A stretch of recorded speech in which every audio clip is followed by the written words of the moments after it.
ప్రస్తుతం మనం చారిత్రక బొబ్బిలి కోటలో ఉన్నాం. 2024 సార్వత్రిక ఎన్నికల్లో బొబ్బిలి నియోజకవర్గం నుంచి కూటమి తరపున ఘన విజయం సాధించారు బేబీ నాయని గారు.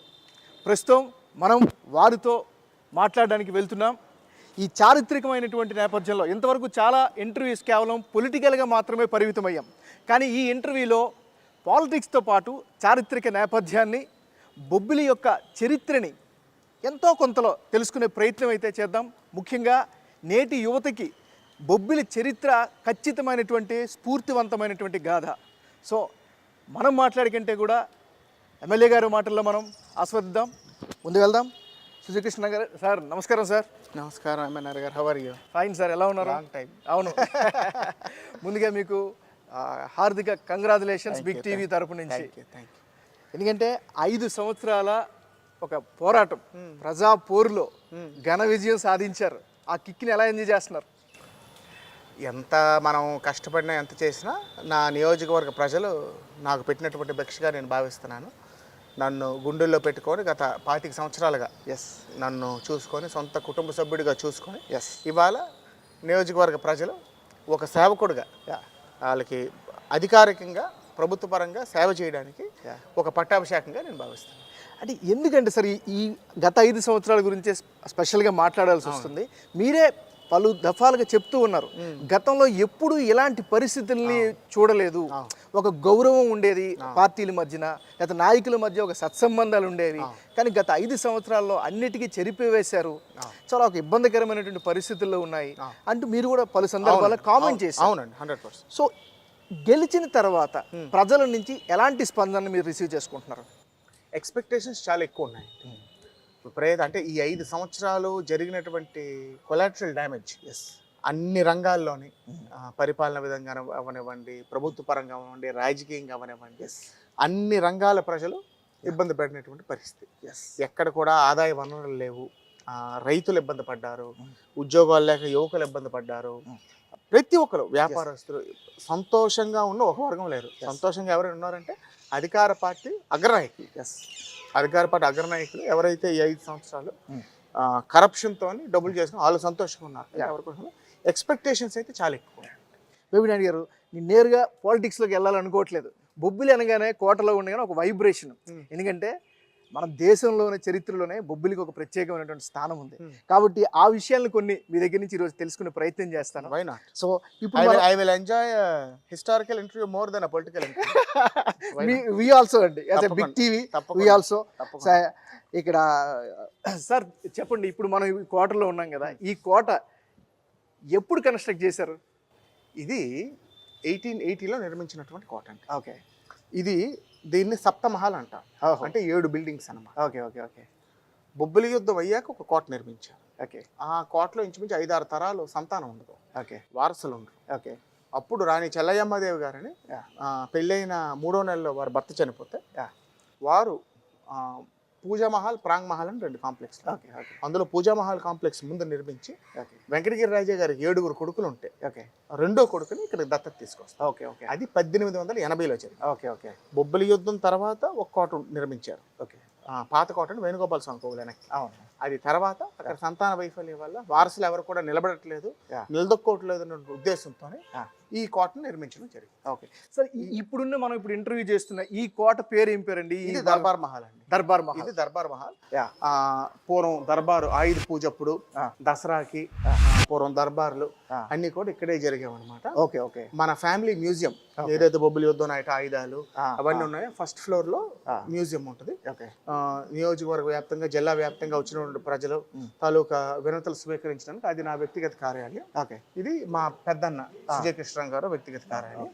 ఇక్కడ ప్రజలకు ఎప్పుడు కూడా ఇది ప్రజలందరూ కూడా ఒక దేవాలయంగా భావిస్తారు. అంటే ఈ గడప తొక్కిన వాళ్ళు ఎవరు కూడా ఖాళీ చేతులతో బయటకు వెళ్ళారు. ఓకే. అంటే ఇప్పుడు దర్బార్ హాల్ అన్నారు కాబట్టి, అంటే ఒక రాజ పరిపాలనలో ఉండేటప్పుడు ప్రజల యొక్క యోగక్షేమాలన్నీ ఇక్కడే మీరు, ఇది పబ్లిక్ దర్బార్. ఇప్పుడు ప్రైవేట్ దర్బార్ పైన ఉంటుంది. ఓకే. పబ్లిక్ దర్బార్ మరి ఇప్పుడు అదే పబ్లిక్ దర్బార్ని మీరు అధికారంలోకి వచ్చిన తర్వాత సేమ్ అదే కంటిన్యూ చేస్తున్నారు ఇక్కడ? 100%. కాకపోతే ఏదో సింహాసనం వ్యక్తిగతంగా కార్యాలయంలో కూర్చొని అదే కష్టసుఖాలు తెలుసుకొని పీపుల్ ఇంటరాక్షన్ అయితే ఇక్కడే. అంటే ఆ సంప్రదాయాన్ని అయితే మీరు మార్చలేదు, 100%. కొనసాగిస్తా ఉన్నారు. సరే, ఇప్పుడు ఎమ్మెల్యే గారు ఒక విషయం చెప్పండి. ఇప్పుడున్నటువంటి ఈ హైఫై ట్రెండ్లో మనం చరిత్రని మర్చిపోతూ ఉన్నాం. చరిత్ర మనకి చెప్పినటువంటి అనేకమైనటువంటి గొప్ప విషయాల్ని మర్చిపోతున్నాం. సరే, దాన్ని ఎవరిని మనం తప్పు పట్టక్కర్లేదు, కానీ ముఖ్యంగా బొబ్బిలి చరిత్రలో రాణి మల్లమ్మదేవి గారి యొక్క స్పిరిట్ని ఇప్పుడున్న యూత్ ఎంతవరకు తెలుసుకోవాలి, ఎంతవరకు కంటిన్యూ చేయాలంటే ఏం చెప్తారు? పోరాట ప్రతిమ, దేశభక్తి, పోరాట ప్రతిమ, దేశభక్తి, అదేవిధంగా తన మాతృభూమికి మాతృభూమి సంక్షేమానికి బొబ్బిలి వీరులు, మహిళలు ఎవరవండి, వీరులు ఎవరవండి చేసినటువంటి ప్రాంత త్యాగం, ఆ త్యాగ ఫలితం, మాతృభూమిని సెల్ఫ్ రెస్పెక్ట్తో కాపాడుకోవాలన్న సెల్ఫ్ రెస్పెక్ట్, ఇవన్నీ కూడా ఈ పాఠాలన్నీ కూడాను బొబ్బిలి యుద్ధం, బొబ్బిలి చరిత్ర ద్వారా ఈరోజు సభ్య సమాజం యువత నేర్చుకోవాలని నా ఆకాంక్ష. ఎందుకంటే ఈ ప్రశ్నని మీకు నేను సంధించాల్సి వస్తుందంటే, గత కొంతకాలంగా మహిళల పైన దాడులు పెరుగుతున్నాయి, అమ్మాయిల పైన అత్యాచారం పెరుగుతూ ఉన్నాయి. అంటే అమ్మాయిల్ని ఎంత ఎదుగుతున్నా కూడా అబలనంగానే చూస్తున్నటువంటి సమాజం పెరుగుతూ ఉంది. సో అలాంటి వాళ్ళకి ఈ రాణి మల్లమ్మదేవి గారు లాంటి చరిత్రలు ఎంతవరకు ఉపయోగపడతాయని మీరు భావిస్తున్నారు? చాలా చాలా ఉపయోగపడతాయండి. చాలా అంటే కొంతమంది మనుషుల తాలూకు ఆలోచన, సభ్య సమాజం యొక్క ఆలోచన ఎంత నీచంగా, క్రూరంగా తయారైందంటే చాలా ఆశ్చర్యం వేస్తుంది. ఇటీవలే మా నియోజకవర్గంలో ఒక 6 మాసాల పసికందు, 6 మాసాల చిన్నారి మీద ఒక 42 ఏళ్ళోడు అత్యాచారం చేశాడు. అంటే ఎక్కడికి వెళ్తుంది మరి? మద్యం మత్తులో చేస్తున్నారా, ఈ గంజాయి వల్ల చేస్తున్నారా? నిజంగా ఈ సోషల్ మీడియా వల్ల చేస్తున్నారు అర్థం అవట్లేదు. కానీ మనుషుల యొక్క మద్యం మత్తులో అవనివ్వండి, ఇతర మత్తుల్లో అవనివ్వండి, మనుషుల యొక్క ఆలోచనలు పూర్తిగా మారిపోయాయి. అది చాలా దురదృష్టకరమైనటువంటి ఇది. తప్పకుండా మల్లందేవి గారే కాదు, అనేక మంది గొప్ప మహిళల యొక్క లైఫ్ని స్ఫూర్తికి తీసుకొని ఇవాళ ఈ సొసైటీలో మనం ఇంబైబ్ చేయవలసిన అవసరం మనకైతే ఉంది. చారిత్రక కట్టడాలను కానీ, అప్పుడు ఉండేటటువంటి ఆయుధాలను కానీ, ఆ చారిత్రక అంశాలను కానీ చాలా భద్రంగా భద్రపరుస్తూ ఉన్నారు మీరు.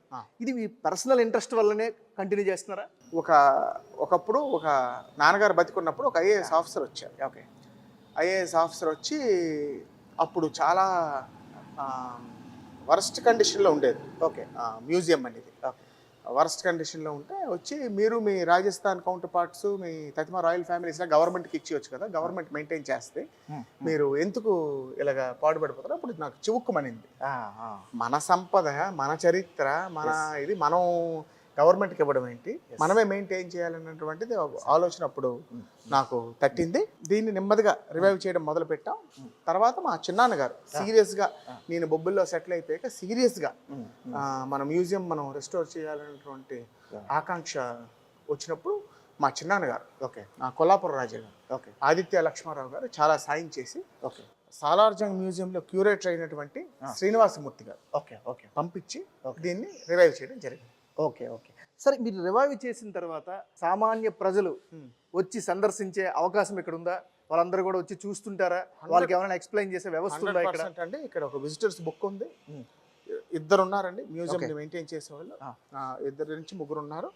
ఎవరికి ఏ డౌట్ ఉన్నా, ఎవరికి ఏ సందేహాలు ఉన్నా, అన్ని చరిత్ర, అన్ని ప్రతిదీ ఏ సందర్భంగా ఏం జరిగింది, ఏ సంఘటన జరిగింది అని కూడా చెప్తూ ఇక్కడ ఉన్నారండి. మ్యూజియం మెయింటెనెన్స్ కూడా అనేక మంది మనుషులు.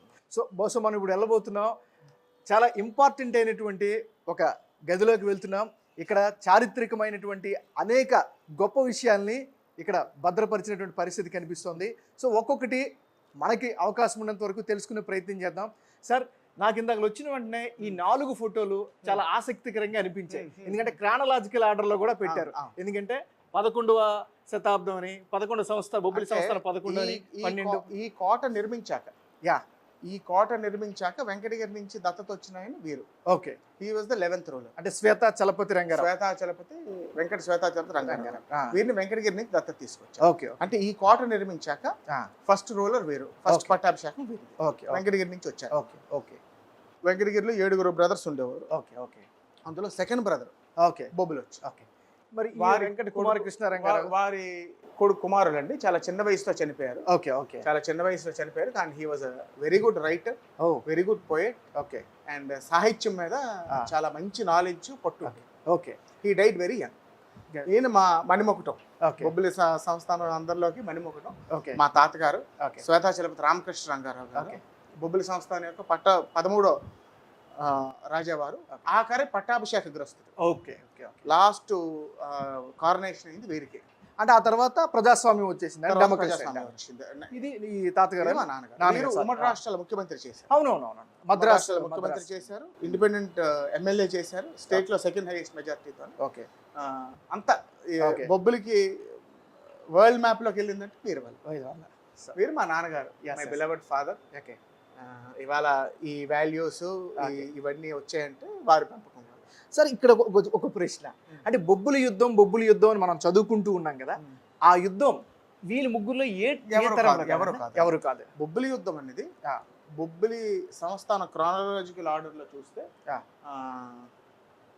6వ రాజా గారు ఓకే గోపాలకృష్ణ రంగారావు గారి హయాంలో జరిగింది. ఓకే ఓకే ఓకే బొబ్బిలి సంస్థానం యొక్క మూల పురుషుడు పెదరాయుడు గారు, ఓకే ఓకే ఆయన మొదటి రాజా గారు. Okay okay 1 2 3 4 5 6 okay 6th generation అప్పుడు ఓకే గోపాలకృష్ణ రంగారావు గారు రాజా గారుగా ఉన్నప్పుడు ఓకే జరిగినటువంటి సంఘటన బొబ్బిలి యుద్ధం. ఓకే ఓకే సార్, ఇప్పుడు మనం వంశవృక్షాన్ని చూసే ముందు అక్కడ ఒక చాలా ఆసక్తికరమైన ఫోటో నాకు ఎందుకు కనిపించింది సార్.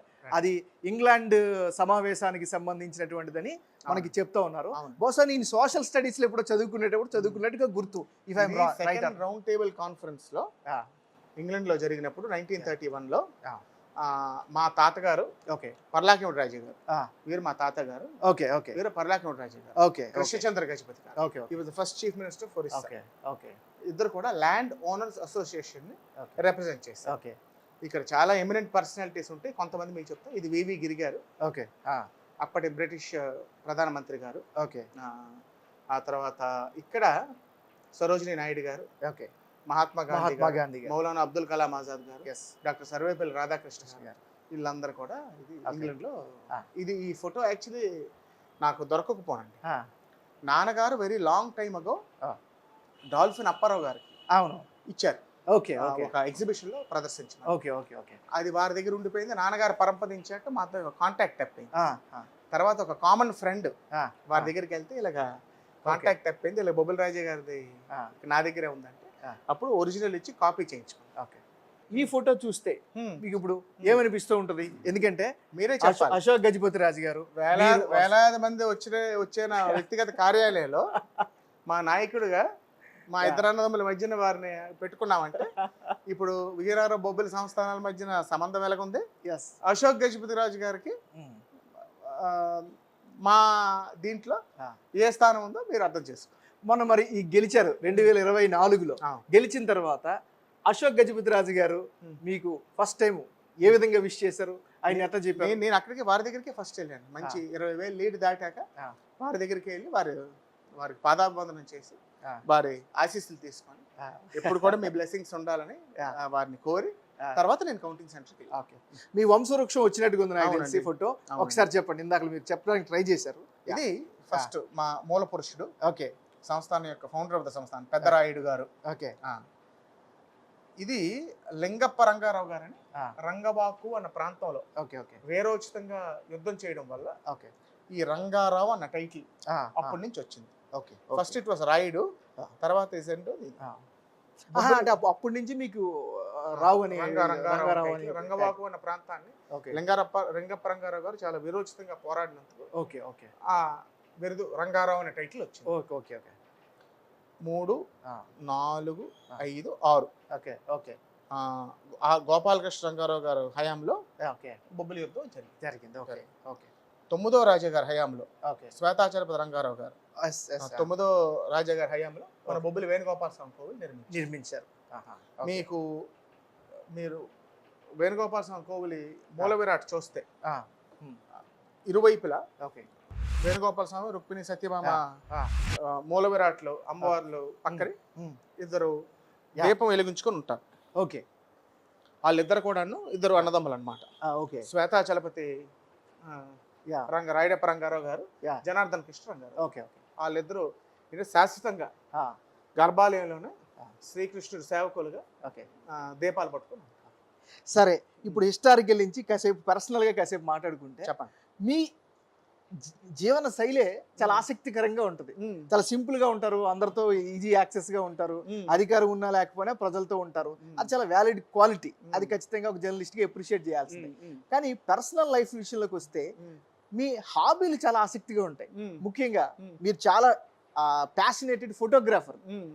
నిజమే కదా? నిజమే కదా? అంటే I'm wild life photographer. Wild life, yes. నేను సీనరీస్ కానీ మనుషుల్ని తీయలేను. ఎస్. మొన్న సరదాగా నా కూతుర్ని ఫోటో తీయడానికి నా కెమెరాతో ట్రై చేస్తే సగం ఫోటోలు పోయాయి. I can only shoot animals అనమాట. ఎస్పెషలీ నేను టైగర్ని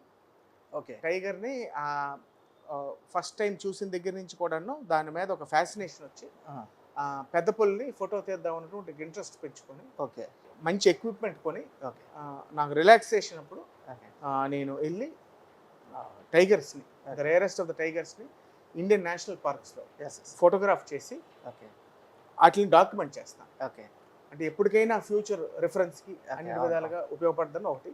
and when ever I go to any national park I try to give something back to the society they. ఎందుకంటే అక్కడ లోకల్ ట్రైబల్స్ అవనివ్వండి, గైడ్ల రూపంలో, న్యాచురలిస్ట్ రూపంలో, డ్రైవర్స్ రూపంలో మనకెంతో బ్రహ్మాండంగా అడవిలో ట్రాక్ చేసి మనకు అమితమైన ఆనందాన్ని ఇస్తారు. దానికి కృతజ్ఞతాభావంగా లోకల్ కమ్యూనిటీస్కి కూడా I try to help in my own way. బట్టల రూపంలోనే, లేకపోతే గ్రాసరీస్ రూపంలో కానీ, ఎనీ నెసెసిటీ, ఒక ఊరికి ఉపయోగపడింది ఏదైనా ఇక్కడ మనం ఎలా చేస్తాం, ఇంత లార్జ్ స్కేల్లో కాకపోయినా నేను చేయగలిగింది. ఇక ప్యూర్ పాలిటిక్స్ గురించి ఇప్పుడు మాట్లాడుకుందాం. చెప్పండి. 2024లో మన ఘన విజయం సాధించిన తర్వాత మీరు కూటమి సభ్యుల తరపున చంద్రబాబు నాయుడు గారిని మొట్టమొదటిగా కలిసిన తర్వాత మీరేమి అడిగారు, ఆయన ఏం చెప్పారు? సార్, మీకు నేను మాట ఇచ్చాను, బొబ్బిలి పార్వతీపురం గెలిపించుకొస్తాను, బొబ్బిలి 30 సంవత్సరాల తర్వాత గెలిపించుకుంటాను సార్. నేను నా మాట నిలబెట్టుకున్నాను. లేదు, చాలా బాగా చేశారు, భుజం మీద పెట్టి అభినందించడం తరి. తర్వాత ఎక్కువ సార్లు కల్లాపోయాను. ఎందుకంటే నియోజకవర్గంలో సమస్యలు చాలా ఎక్కువ ఉన్నాయి. రైతులందరూ కూడా క్రాప్స్కి రెడీ అవుతున్నారు, ప్యాడీకి ఇట్లా రెడీ అవుతున్నారు. కాలువల అధ్వాన పరిస్థితిలో ఉన్నాయి. కొన్ని లక్షలకు వచ్చి నిధులు లేవు ఎక్కడికి. నీది కాలువలు బాగు చేయకపోతే నీరు వచ్చే పరిస్థితి లేదు. కొన్ని లక్షల రూపాయలు నేను నా సొంత డబ్బు ఖర్చు పెట్టి కాలువల్ని బాగు, అన్ని ప్రాజెక్ట్స్ని కాలువల్ని బాగు చేసే పరిస్థితిలోని నిమగ్నమైంది. అందుకు నేను వెళ్ళలేకపోయాను. ముందు చంద్రబాబు నాయుడు గారితో ముందు జరిగినటువంటి సంభాషణ అయితే ఇదే. బెమ్మినాయుడు గారు, బేసికల్గా మీరు రాజకీయాలను ఎంతగా ఇష్టపడతారో, ముందుకు తీసుకెళ్తారో, అంతకు మించి వ్యవసాయాన్ని మీరు బాగా ఇష్టపడతారు. అంటే వ్యవసాయం పట్ల మీకు ఎందుకు అంత అభిలాష ఏర్పడింది? దానికి గల కారణం ఏంటి? బొబ్బిల్లో ముందు మెడ్రాస్ నుంచి వచ్చి స్థిరపడినప్పుడు అండి, అప్పుడు ద మెయిన్ ఆక్యుపేషన్ ఏమిటి చేయాలి, ఇక్కడ ఏం చేయాలనుకున్నప్పుడు తక్షణ నా చేతిలో ఉన్నటువంటి పని ఏంటంటే మా ల్యాండ్స్ అన్నీ కూడా బీడు బారిపి. నాన్నగారికి అంత వ్యవసాయం ఇంట్రెస్ట్ లేకపోవడం, అన్నలకి వ్యవసాయం అంత ఇంట్రెస్ట్ లేకపోతే తక్షణంగా వచ్చిన వెంటనే మా ఏవైతే ల్యాండ్స్ బీడు బారిపోయి ఉన్నాయో వాటిలన్నింటినీ కూడా రెస్టోర్ చేసి సాగులోకి తీసుకురావడం. అలాగా వ్యవసాయం మీద ఇంట్రెస్ట్ పెరిగి అనేక మంది ఆదర్శ రైతులు తాలూకు వ్యవసాయాలు చూసి నూతనత్వం నేర్చుకొని మా బ్లడ్లోనే ఉంది చెరుకు వ్యవసాయం అండి. మా ఫాదరు 1931లో 1928లో 28-29లో కృషి పండిట్ అవార్డు మా father for the highest sugar cane yield, 128 tons and 129 tons per acre. So చెరుకు వ్యవసాయం అనేది మా బ్లడ్లో ఉండేది, ఒక ప్యాషను. అది కూడా వ్యవసాయం కూడా సీరియస్గా చేయడానికి ఒక సంఘటన. మాకు ఒక మంచి ల్యాండ్ ఉండేది, 6 acres. అందరూ కూర్చొని క్యాజువల్గా ఒక సీతనార్లో కూర్చొని డిస్కస్ చేస్తుంటే అది చాలా మంచి భూమి, 6 ఎకరాలు 50 టన్నులు అనే భూమి అని అంటే ఒక ఆయన లేచి, మీరు పండించేస్తారు, ఏటనుకున్నారు 50 టన్నులు పండించడం అంటే. కొంచెం అతి తెలియదు అట్లా ఎక్కువ ఆయనకి, ఆ వ్యక్తికి. 50 టన్నులు పండించడం ఇదా, 50 టన్నులు ఎందుకు, 30 టన్నులు, 150 టన్నులు, 200 టన్నులు పండించండి చూద్దాం, మీరు చెప్పినంత మందికి మంచి బిర్యానీ పొలవ పార్టీ ఇస్తాను. సరే, ఛాలెంజ్ అప్పటికప్పుడు కలిపిస్తాం. ఓకే. సో 6 ఎకరాలు 200 టన్నులు పండించినాం. అంటే 30 యావరేజ్, 257 టన్నులు పండించాం 6 ఎకరాలు. ఓకే. ఛాలెంజ్కి తీసుకొని చేయడం జరిగింది. అప్పటి నుంచి కమర్షియల్గా చేయడం మొదలుపెట్టాం. ఆ ఇయర్ నుంచి వ్యవసాయం కమర్షియల్గా చేయడం. ఇప్పుడు ఎన్ని ఎకరాల్లో వ్యవసాయం చేస్తూ ఉంటారు? పెద్దగా ఎక్కువ లేదండి ఇప్పుడు. మా సొంతం లీజ్ అంతా కలిపి ఒక అంత కలిపి ఒక 100-150 ఎకరాలు.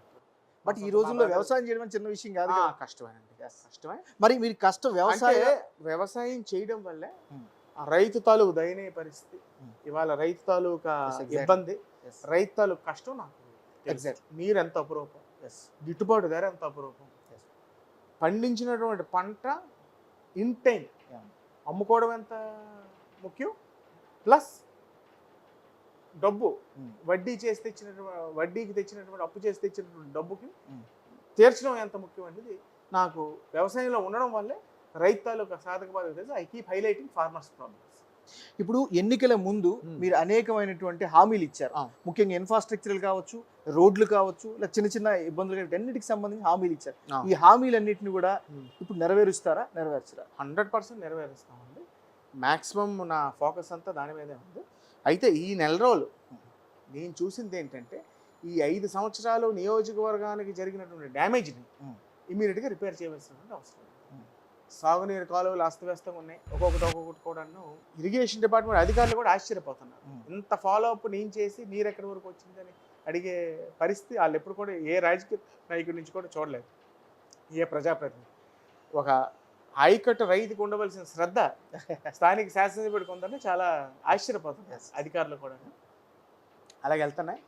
ముఖ్యంగా పారాద్ బ్రిడ్జు పూర్తి అవ్వకపోవడం వల్ల ఈ టైంలో మనం అప్పుడు మినిస్టర్గా ఉన్నప్పుడు శాంక్షన్ చేసినటువంటి బ్రిడ్జ్ని ఈ రోజుకి కూడా పూర్తి చేయలేకపోవడం, గత 5 సంవత్సరాలు పడుకోబెట్టి తూతూ మంత్రంగా పనులు చేసి బొబ్బిలి నియోజకవర్గంలో ఇంచుమించు 2 రోడ్లు, ప్రధానమైనటువంటి R&B రోడ్లు డ్యామేజ్ అయిపోయింది. Bobbili Therlam road plus Bobbili Akulakatta road 2 కూడా చాలా చాలా దయనీయమైన పరిస్థితిలో ఉన్నాయి. చిలకపాలెం రాయగడ రోడ్ ఏదైతే ఉందో అది కూడా చాలా అధ్వాన పరిస్థితి ఉంది. అనేకమైనటువంటి PR రోడ్స్ చాలా ఘోరమైన. సార్ మీరు అంటున్నారు కాబట్టి చెప్తున్నా, ఎన్నికల ముందు మీ కూటమి ప్రధానమైనటువంటి హామీల్లో రోడ్లను నిర్మిస్తాం అని మీరు చెప్తూ ఉన్నారు. ఇప్పటి వరకు మీ నియోజకవర్గంలో ఎప్పటిలోగా రోడ్లను సెట్ చేసే అవకాశం ఉంది? నేను అనుకోవడం ఒక 1.5 to 2 years టైంలో అంత పడుతుంది మ్యాక్స్. ఈజీగా పడుతుంది, ఎందుకంటే చాలా డ్యామేజ్ అయిపోయిన పరిస్థితి. మినిస్టర్గా ఉన్నప్పుడు లోకేష్ గారు రూరల్ ఎంప్లాయ్మెంట్ మినిస్టర్గా ఉన్నప్పుడు మనం 100 కోట్ల రూపాయలు నిధులు తెచ్చాం. ఆ రోడ్లు కూడా పూర్తి చేసుకోవడం చేత కాలేదు. సో అది చాలా దురదృష్టకరమైనటువంటి ఇది. నా ప్రత్యర్థి ఎమ్మెల్యే గారిది మెయిన్ వృత్తి contracts, they are civil contracts. Srinivasa constructions అనేది వాళ్ళది. వాళ్ళు పర్సూ చేసుకోలేకపోయారు. వాళ్ళకి ఏది మిగులుతుందో, వాళ్ళకి ఏది లాభం వస్తుందో అవే చేసుకున్నారు. వాళ్ళు నిజంగా తలుచుకొని లాభం అర్జించుకుంటా, నిజంగా నియోజకవర్గ ప్రజలకి మంచి చేద్దాం అనుకుంటే ఆ రోజే చేద్దాం. వాళ్ళకి స్వార్థం తప్ప ఇంకేది లేదు. వాళ్ళ సొంత మెషిన్స్ ఉన్నాయి. నేనైతే అద్దెకి పెట్టి కొన్ని లక్షలు ఖర్చు పెట్టాను, కానీ వాళ్ళకి డీజిల్ ఖర్చు. ఈ సాగునీరు కాలువలు వాళ్ళు బాగు చేయాలని తలుచుకుంటే అసలు బొబ్బిలి నియోజకవర్గంలో ఏ ఆయకట్టు, ఏ మైన్ ఇరిగేషన్ కెనాల్ కింద ఏ రైతుకు కూడా ఇబ్బంది లేకుండా చేయగలుగుతారు. కానీ వాళ్ళు దే డిసైడెడ్. ముఖ్యంగా ఎమ్మెల్యే గారు ఒక విషయం చెప్పండి. బొబ్బిలి గ్రోత్ సెంటర్ సంబంధించి దాని డెవలప్మెంట్ పట్ల మీరు ఎలాంటి ఎజెండాతో ముందుకెళ్తున్నారు, ఎలాంటి డెవలప్మెంట్ చేసి చూపిస్తారు? మా జిల్లా మంత్రి గారు కొండపల్లి శ్రీనివాస్ గారు ఏదైతే ఉన్నారో ఆయనకి సంబంధించినటువంటి శాఖ ఆయనకు టీజీ భరత్ గారు, who is an industrialist and who is an eminent business families. ఆయన్ని మొన్న ఇన్వైట్ చేయడం జరిగింది. మీరు బొబ్బిలి రావాలి, గ్రోత్ సెంటర్ని విజిట్ చేయాలి. మెయిన్ ఏంటంటే అండి, ఈ రోగ్ కంపెనీస్ ఏవైతే ఉన్నాయో who have treated the Bobbili growth centre as an investment opportunities. అంటే ల్యాండ్ కొనేసి ఇండస్ట్రీస్ పెట్టకుండా ఎవరైతే తాత్సారు కదా వాటిని ఎలిమినేట్ చేసి ఆ అలొకేషన్స్ క్యాన్సిల్ చేసి బడ్డింగ్ ఆంటర్‌ప్రెన్యూర్స్, బడ్డింగ్ ఇండస్ట్రీస్కి ఎవరైతే నిజంగా ఇండస్ట్రీ పెట్టడానికి ముందుకు వస్తున్నారో అలాంటి వాళ్ళకి ఫస్ట్ ఇవ్వాలనేటువంటిది నా కాన్సెప్ట్. ఆ తర్వాత ఎగ్జిస్టింగ్ ఇండస్ట్రీస్కి కూడా లాస్ట్ 5 సంవత్సరాలు ప్రతి ఇండస్ట్రియలిస్ట్కి కూడా growth centre running an industry was a night man. అదొక పీడకల. ఇండస్ట్రియల్ పాలసీ వల్ల అవనివ్వండి, పవర్ పాలసీ వల్ల అవనివ్వండి. అంటే మీకు ఇప్పుడు నమ్మకం ఉందా ఇప్పుడున్నటువంటి మీ ప్రభుత్వంలో ఇండస్ట్రీలు తెప్పిస్తాం? ఇక్కడ చంద్రబాబు నాయుడు గారి మీద ఉన్నటువంటి కార్యదక్షత, నమ్మకంతోనే ఒక ప్రోయాక్టివ్ అండ్ ప్రోగ్రెసివ్ గవర్నమెంట్ని రాష్ట్ర ప్రజలు ఎన్నుకున్నారు కాబట్టి ఆ ప్రభుత్వం యొక్క మీద నమ్మకంతో తప్పకుండా మంచి జరుగుతుంది. ముఖ్యంగా అండి బొబ్బిలి నియోజకవర్గం అంటే గతం నుంచి కూడా విద్యాపరంగా చాలా స్ట్రాంగ్గా ఉండేది. కానీ గత కొన్ని ఏళ్ళుగా చూస్తే ఇక్కడ విద్యాపరంగా అనేకమైనటువంటి సమస్యలు ఉన్నాయి. సో విద్యాపరంగా మీ నియోజకవర్గానికి ఎలాంటి డెవలప్మెంట్ చేసి చూపించబోతున్నారు? ముఖ్యంగా ఎయిడెడ్ సిస్టమ్ తీసేశారు. రాజా కాలేజ్ అవనివ్వండి, సంస్థాన హై స్కూల్ చాలా కాపు కాసేది. మా వెనుకబడిన ప్రాంతంలో చాలా కాపు కాసేది. దురదృష్టవశాత్తు ఎయిడెడ్ వ్యవస్థ ఎప్పుడైతే నిర్వీర్యం చేశారో మాకు ఆర్థిక భారం అయినప్పటికీ నా సోదరుడు సుజయ్ కృష్ణ గారు వాటిని ముందుకు తీసుకెళ్ళారు. కానీ మినిమం ఫీజు కలెక్ట్ చేయడానికి తప్పదు. ఎందుకంటే చేస్తే తప్ప సర్వైవల్ స్టాఫ్కి జీతాలు ఇవ్వలేనటువంటి పరిస్థితి. నా ఎన్నికల హామీలో మెయిన్ హామీలు గవర్నమెంట్ జూనియర్ కాలేజ్, అదేవిధంగా గవర్నమెంట్ డిగ్రీ కాలేజ్ నా నియోజకవర్గంకి శాంక్షన్ చేద్దామన్నటువంటిది నా ఆకాంక్ష. విద్యపరంగా అది నెరవేరుస్తారా? 100% నెరవేరుస్తాను. విద్యపరంగా అది నా హామీ అయితే, వైద్యం పరంగా కూడా చాలా అధ్వానమైనటువంటి స్థితిలో వైద్యం ఇవాళ బొబ్బిల్లో ఉంది. శాంక్షన్ అయినటువంటి నిధులను కూడా సక్రమంగా ఖర్చు పెట్టలేక బొబ్బిలి హాస్పిటల్ అవ్వడం, బాడెన్ హాస్పిటల్ అవ్వడం చాలా దయనీయమైన స్థితిలో ఉంది. దాన్ని కూడా యుద్ధ ప్రాతిపదికలో పూర్తి చేసి ప్రజలకు అందుబాటులో తీసుకొస్తాం. ముఖ్యంగా చంద్రబాబు నాయుడు గారే మొన్న శ్వేతపత్రాలు కూడా రిలీజ్ చేశారు. ప్రతి నియోజకవర్గాల్లో కూడా ప్రభుత్వ ఆస్తులు, భూములు అన్నీ కూడా కబ్జాకు గురయ్యాయి అని చెప్పారు. మరి కబ్జాలు చేసినటువంటి వాళ్ళని శిక్షిస్తారా? ఒకవేళ తప్పు చేశారు అని నిజంగా తేలిస్తే, ఇప్పుడు మాకు ఇందిరమ్మ కాలనీ ఉంది బొబ్బిల్లో. ఇందిరమ్మ కాలనీ అక్కడ అధికార పార్టీ నాయకులు గత 2 సంవత్సరాలుగా ఇష్టానుసారంగా పట్టాలు అమ్మారు. దాని మీద ఒక కమిటీ వేసి దాన్ని ఇన్వెస్టిగేట్ చేసి తప్పకుండా ఎవరైతే బాధ్యులు ఉన్నారో వాళ్ళ మీద మాత్రం తప్పకుండా శిక్షించబడతారు. అదేవిధంగా భూ కబ్జాలు ఎవరైతే బాగా అలవాటు పడిపోయారు, ఏదో సామెత ఉంటుంది, యథారాజ తదా ప్రజ అని, వాళ్ళ అగ్రనాయకులు ఏ విధంగా కబ్జాలు చేశారో లోవర్ క్యాడర్ కూడా అదేవిధంగా కొత్త సంస్కృతిని బొబ్బిలికి తీసుకొచ్చేస్తారు. ఆ పరిస్థితి రానివ్వకుండా ఏవైతే ఎవరి భూములు అయితే అన్యాక్రాంతంగా వాళ్ళకి తప్పకుండా నేను భద్రత కల్పిస్తాను. ముఖ్యంగా ఉత్తరాంధ్ర అనగానే ఎప్పటి నుంచో అనుకుంటున్నాం మనం, వెనుకబడిన ప్రాంతం, వలసల ప్రాంతం అదే అని. అట్లీస్ట్ ఈ 5 ఏళ్లలో అయినా పూర్తిగా ఎవరు కూడా మార్చలేకపోవచ్చు. కానీ ఈ వలసల ప్రాంతంలో ఉపాధి అవకాశాలను మెరుగుపరచగలుగుతారా? 100% మెరుగుపరుస్తాం. The airport is going to be a boon. Airport ఆధారిత పరిశ్రమలు, ఆధారిత బిజినెస్ ఇన్స్టిట్యూషన్స్ రాకపోవడం వల్ల కొన్ని వేలాది ఉద్యోగాలు మన ఉత్తరాంధ్ర ప్రాంతానికి రాబోతున్నాయి. ఎస్పెషల్లీ ద కోస్టల్ కారిడార్ అవనివ్వండి, ఇవన్నీ కూడా Uttarandhra is going to boom in the coming future without doubt. So Bobbili ప్రాంత నియోజకవర్గ ప్రజలందరూ మీ పట్ల, ముఖ్యంగా కూటమి ప్రభుత్వం పట్ల విపరీతమైన విశ్వాసంతో గెలిపించారు. మరి వాళ్ళకి ఏం చెప్పబోతున్నారు? ఇవాళ నాకు ఇచ్చినటువంటి హోదా మిమ్మల్ని పరిపాలించడానికి కాకుండా, నేను బొబ్బిలి నియోజకవర్గ ప్రజలు ఒక సేవకుడుగా ఈ గత 25 సంవత్సరాలుగా మీకు చేసినటువంటి సేవకు మెచ్చి, ఒక సేవకుడుగా మీ కష్టాలను తీర్చడానికి ప్రభుత్వ పరంగా ఒక హోదా ఇచ్చారని నేను భావిస్తున్నాను. ఇది ఎవరిది కాదు, ఈ విజయం, ఈ హోదా ఎవరిది కాదు, ఇది బొబ్బిలి నియోజకవర్గ ప్రజలది. తప్పకుండా ప్రజల రుణం తీర్చుకునే విధంగా నా పరిపాలన ఉంటుందని మీకు తెలియజేస్తాను. ఫైనల్గా ఒకటే ప్రశ్న సార్, చెప్పండి. స్వచ్ఛ రాజకీయాలు, స్వచ్ఛ పాలిటిక్స్, అవినీతి రహిత రాజకీయాలకి బొబ్బిలిని అడ్డగా మారుస్తారా? 100% మారుస్తామండి. ఇన్ని సంవత్సరాలు రాజకీయ జీవితంలో ఏ రోజు కూడా అవినీతి మచ్చ అనేది ఎవరో పనికిమాలిన ఆరోపణలు ఎవరు చేశారు, కానీ ఏవి కూడా ఎప్పుడు కూడా ఒక మచ్చ లేదు. తప్పకుండా అదే ఆ ఇంటెగ్రిటీ, బొబ్బిలి రాజ కుటుంబం ఏ ఇంటెగ్రిటీ, ఏ నైతిక విలువలకి, ఏ నిజాయితీకి నిలువెత్తే నిదర్శనం. తప్పకుండా ఆ పేరుని మరింత ఖ్యాతి వచ్చే విధంగా నేను కృషి చేస్తాను. తెలియజేస్తాను. Thank you so much MLA గారు, మీ విలువైన సమయాన్ని కేటాయించి చాలా డీటెయిల్గా మాట్లాడినందుకు thank you so much. And big TV తరపున కూడా మీకు wish you very all the best అండి. ఎందుకంటే కన్స్ట్రక్టివ్ జర్నలిజం చేయడానికి బిగ్ టీవీ ఎప్పుడు సిద్ధంగా ఉంది. మీకు సలహాలు ఇవ్వాలన్నా లేదా మీ సలహాలు స్వీకరించడానికి బిగ్ టీవీ సిద్ధంగా ఉంది. తప్పకుండా మీ సలహాలు సభ్య సమాజానికి, మన రాష్ట్రానికి ఉపయోగపడే ఏ సలహా అయినా మీరు ఇవ్వండి, తప్పకుండా మేము పాజిటివ్గా స్వీకరిస్తాం. Thank you so much sir, wish you all the best. ఇది బొబ్బిలి ఎమ్మెల్యే గారితో స్పెషల్ ఇంటర్వ్యూ. చూస్తున్నామండి బిగ్ టీవీ.